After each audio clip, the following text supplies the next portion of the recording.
साई राम प्यारे बच्चों, आज हम हिंदी अविरल में अभ्यास कार्य करेंगे। पिछले वीडियो में बच्चों हमने कविता पढ़ी थी। कौन सी कविता पढ़ी थी? संगति का फल। तो आज बच्चों हम इसका अभ्यास कार्य करेंगे। तो बच्चों आप अपनी हिंदी अविरल की पुस्तक निकाल लीजिए और साथ में एक पेंसिल भी निकाल लीजिए। तो यहाँ पे बच्चों पेज नंबर 89 हिंदी अविरल की पुस्तक में पेज नंबर 89 आपको निकालना है और पेंसिल लेकर साथ में बैठना है। तो चलिए बच्चों आज हम पाठ 11 संगति का फल का अभ्यास कार्य शुरू करते हैं। पहला प्रश्न दिया है इसमें, कविता की पंक्तियां पूरी कीजिए। Complete the following. यहाँ पे बच्चों देखिए जो लाल अक्षर में जो शब्द लिखे हैं वो उत्तर है, तो वो आपको अपनी हिंदी अविरल की पुस्तक में लिखना है। अभी यहाँ पे बच्चों देखिए, क महक रहा था ढेला ऐसा, ताजा फूल महकता जैसा। तो यहाँ पे बच्चों आपको उत्तर क्या लिखना है? ढेला ऐसा ताजा फूल। महक रहा था ढेला ऐसा, ताजा फूल महकता जैसा। लिखा बच्चों सबने? आगे बढ़े। अभी यहाँ पे देखिए ख, फूल वहां पर झड़ते होंगे उसके ऊपर पड़ते होंगे। तो ख का उत्तर क्या आएगा बच्चों? झड़ते होंगे उसके ऊपर। फूल वहां पर झड़ते होंगे उसके ऊपर पड़ते होंगे। लिखा बच्चों ख का उत्तर। ग, इससे उसमें खुशबू आई संगति का फल ऐसा भाई। तो ग का उत्तर क्या लिखेंगे? उसमें खुशबू आई का फल ऐसा भाई। इससे उसमें खुशबू आई संगति का फल ऐसा भाई।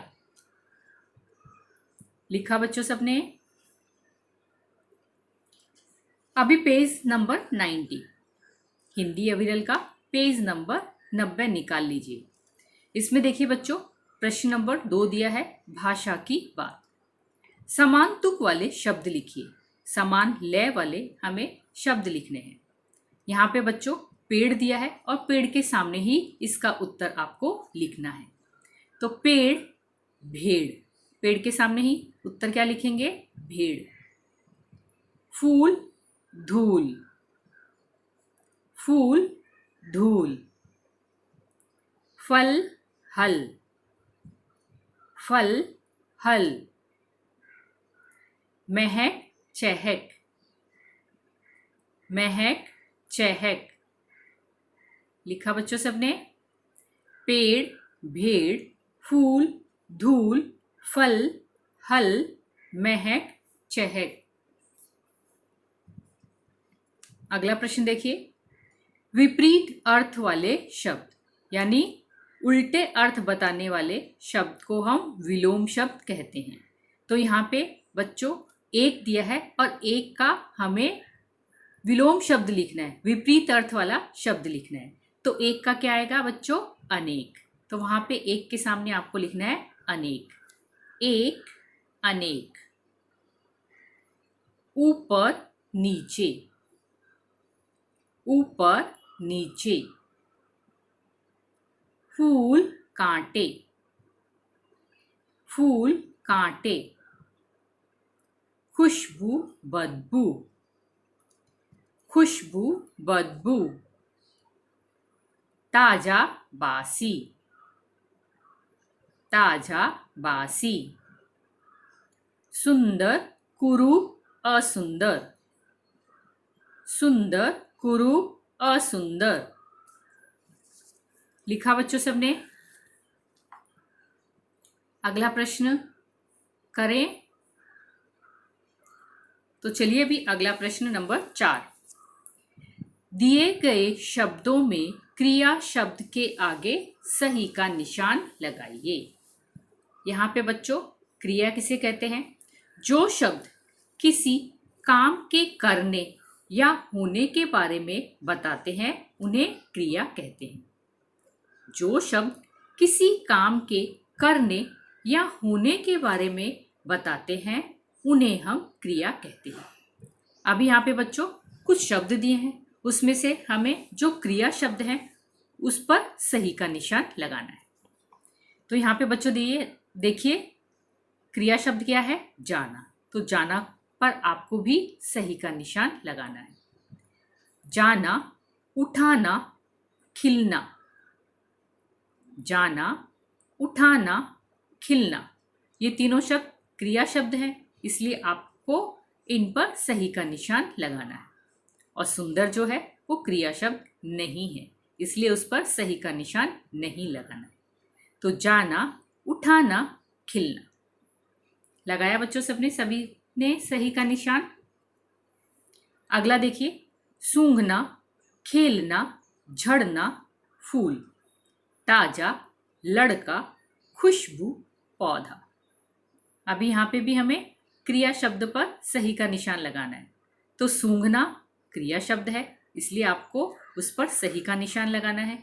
खेलना यह भी क्रिया है, इसलिए इस पर भी आपको सही का निशान लगाना है।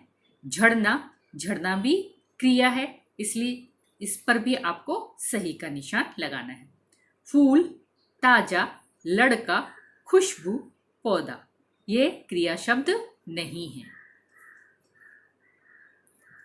अगला प्रश्न देखिए बच्चों, नीचे दिए शब्दों का वाक्यों में प्रयोग कीजिए। वाक्यों में प्रयोग करना यानी फ्रेम सेंटेंस करना। यहाँ पे कुछ शब्द दिए हैं, शब्दों का उसमें आपको वाक्य में प्रयोग करना है। अभी यहाँ पे बच्चों देखिए दिया है पहला खुशबू। आपकी हिंदी अविरल पुस्तक में दिया है ना खुशबू, उसी के सामने आपको उसका उत्तर लिखना है। गुलाब के फूल की खुशबू सबको अच्छी लगती है। गुलाब के फूल की खुशबू सबको अच्छी लगती है। आप अपने अनुसार भी वाक्य में प्रयोग कर सकते हैं। जैसे मुझे चमेली की फूल की खुशबू अच्छी लगती है। आप अपनी मनपसंद का भी कोई भी वाक्य बना सकते हैं। लिखा बच्चों सबने? अभी दूसरा देखिए बच्चों, फूल। हमारे घर के बगीचे में फूल खिले हैं। हमारे घर के बगीचे में फूल खिले हैं। आप अपनी पसंद का दूसरा वाक्य भी बना सकते हैं, जैसे बगीचे में सुंदर फूल खिले हैं। हमारे घर के बगीचे में फूल खिले हैं। लिखा बच्चों सबने? अभी तीसरा देखिए बच्चों, पौधा। पौधा का वाक्य प्रयोग।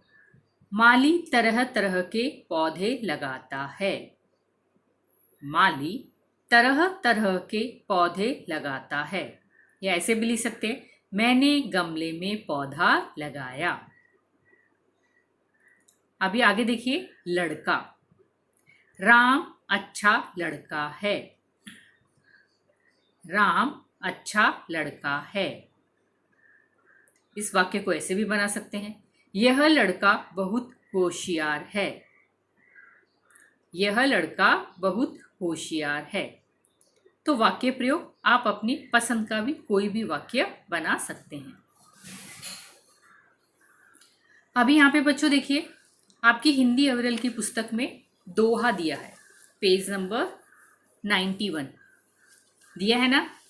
इसी का अर्थ भी आपको उसी में लिखना है। यहाँ पे देखिए बच्चों, जो रही उत्तम प्रकृति का करी सकत कुसंग, चंदन विष व्यापत नहीं लिपटे रहत भुजंग। यहाँ पे बच्चों देखिए, उत्तम प्रकृति यानी अच्छा स्वभाव, कुसंग यानी बुरी संगत, विष यानी जहर, भुजंग यानी सांप। अभी इसका अर्थ भी आपको हिंदी अविरल की पुस्तक में ही लिखना है। रहीमदास जी कहते हैं कि जो अच्छे स्वभाव के मनुष्य होते हैं,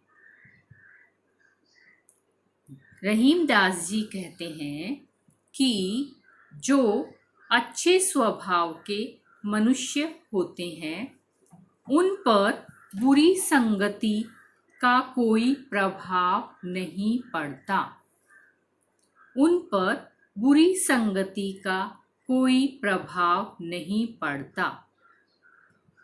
वे सदैव अच्छे ही काम करते हैं।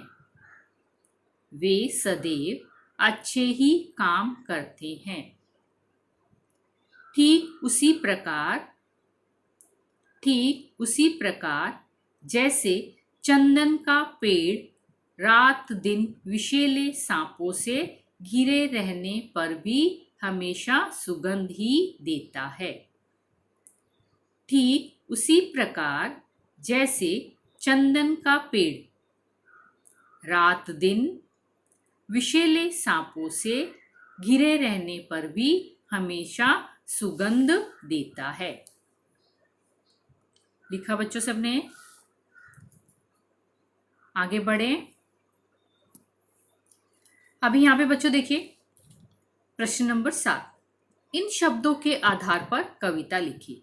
आपकी हिंदी अविरल पुस्तक में आपके पुस्तक में साइड में एक तितली का चित्र दिया है ना, और कुछ शब्द दिए हैं। इन शब्दों के आधार पर हमें एक छोटी सी कविता लिखनी है। तो लिखेंगे कविता। चलो बच्चों। एक प्यारी सी तितली थी। एक प्यारी सी तितली थी। यहाँ पे तितली दिया ऊपर शब्दों में दिया है ना। एक प्यारी सी तितली थी। उसी के नीचे आपको दूसरी लाइन लिखनी है। वह फूल पर बैठी थी। फूल ऊपर दिया है, शब्द दिया है ना। वह फूल पर बैठी थी। उसने देखी एक कली। कली शब्द भी ऊपर दिया है। उसने देखी एक कली।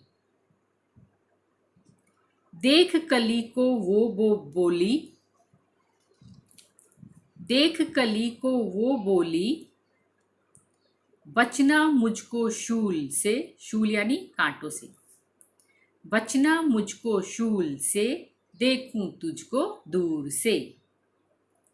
देखूं तुझको दूर से। एक प्यारी सी तितली थी। वह फूल पर बैठी थी। उसने देखी एक कली। देख कली को वो बोली, बचना मुझको शूल से, देखूं तुझको दूर से। लिखा बच्चों सबने?